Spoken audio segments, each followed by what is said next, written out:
Donc, petit changement. Ça c'est la ligne d'origine. Tout ça c'est la ligne d'origine. Et là ça a été soudé. Et le silencieux, t'appelles ça en français? Le muffler. Le silencieux il est là. Au rayon. Ils font des custom silencieux. Customisés aux Philippines. Ils sont très réputés pour ça.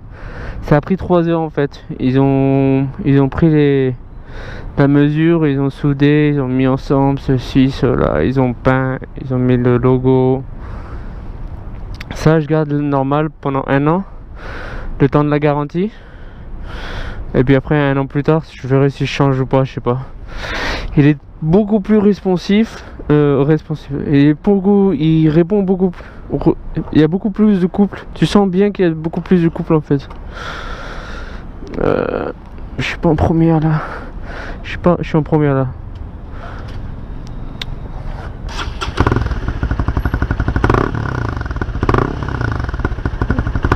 C'est un bon bruit on va dire.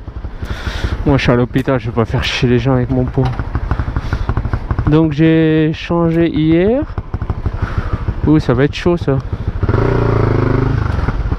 Donc je l'ai changé hier en fait. Donc ça a pris 3 heures pour faire. Mais ils ont fait un super bon travail. Je suis vraiment content.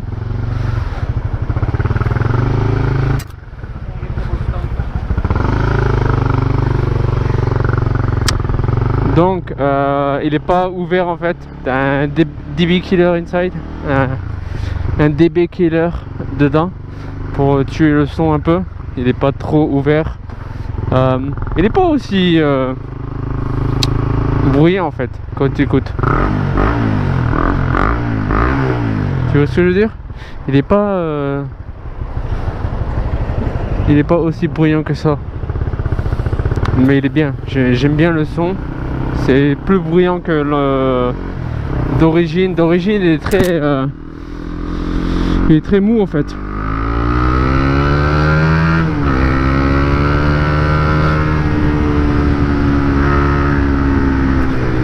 Et j'ai l'impression vraiment que l'accélération elle est beaucoup plus vif.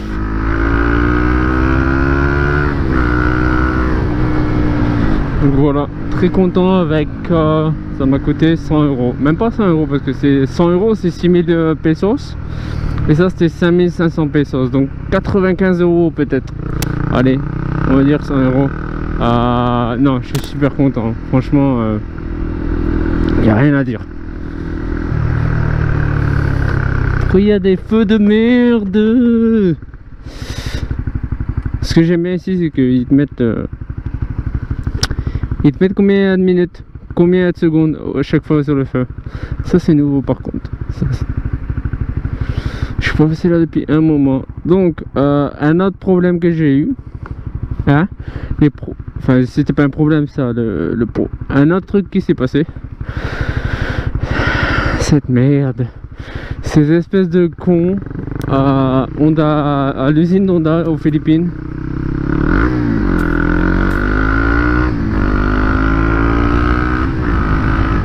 Ces espèces de cons à l'usine Honda, ils ont pas refermé complètement. Il y avait donc ça, j'étais sur Edza. T'imagines, t'es sur le périph' de Paris et t'as plus de frein.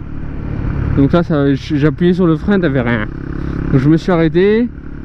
J'ai fait tourner la roue, j'ai essayé 3 fois, ça marchait pas, j'ai attendu un peu, j'ai essayé encore, ça a marché.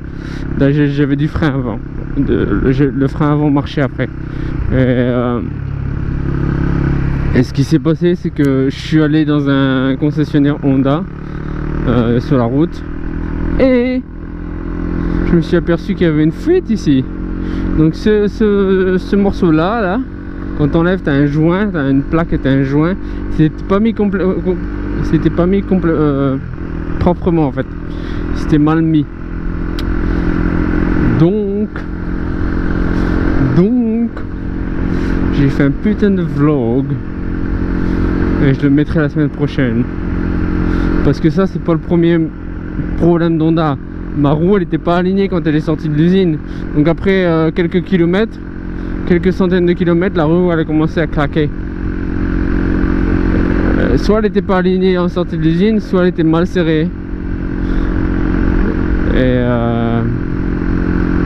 ça a commencé à claquer la chaîne. Et je regardais, putain c'est quoi ce bruit? Je me suis arrêté, j'ai regardé. La roue elle n'était pas mise, elle n'était pas droite. Putain, 80 secondes à attendre.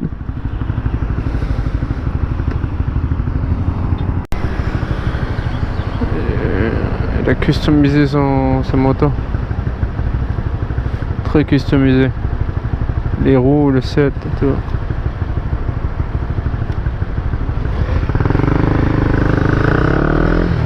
Et donc Honda, quand ça s'est passé, ça j'ai été chez mon concessionnaire Honda pour changer la chaîne, pour changer la chaîne, pour régler la chaîne. Vous savez, ils font quoi pour régler la chaîne? Donc j'ai été dans un concessionnaire Honda. Et en fait j'ai fait un putain de vlog dessus parce que ça m'a vraiment fait chier tous ces problèmes. J'étais vraiment énervé. Et je vais mettre le vlog dans la semaine prochaine sur ma chaîne principale. Je vais le mettre. Et hier soir j'ai mis la vidéo de quand j'appuyais sur le levier de frein, il n'y avait rien. Donc j'ai mis cette vidéo sur mon Facebook. Et Honda Marketing qui a mis avec moi sur Facebook, une des personnes qui travaille au marketing m'a demandé qu'est-ce qui s'est passé, etc. Donc j'ai dit va, mais ramène-le chez ton concessionnaire, on va s'occuper de toi, ceci, cela. Je fais oui, t'inquiète pas, tout est fixé. Mais ouais, c'est trop tard. Ça m'a vraiment énervé de...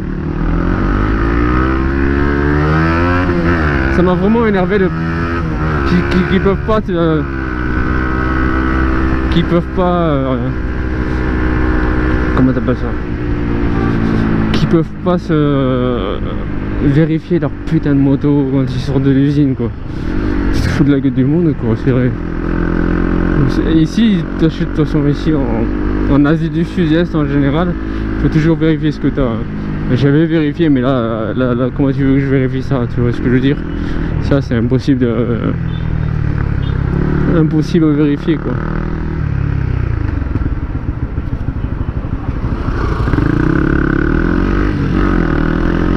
Et donc voilà. Mais bon, t'apprends, voilà. Je mettrai le vlog et voilà, je dirai aux gens de faire attention. Voilà. Après, la moto elle est super. Je suis vraiment content de la moto. Je regrette pas de l'acheter.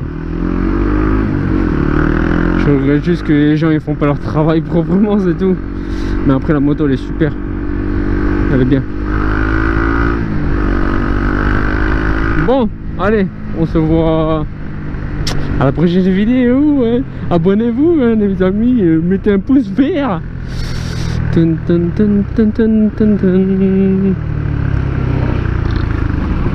Oh putain, la bosse pas.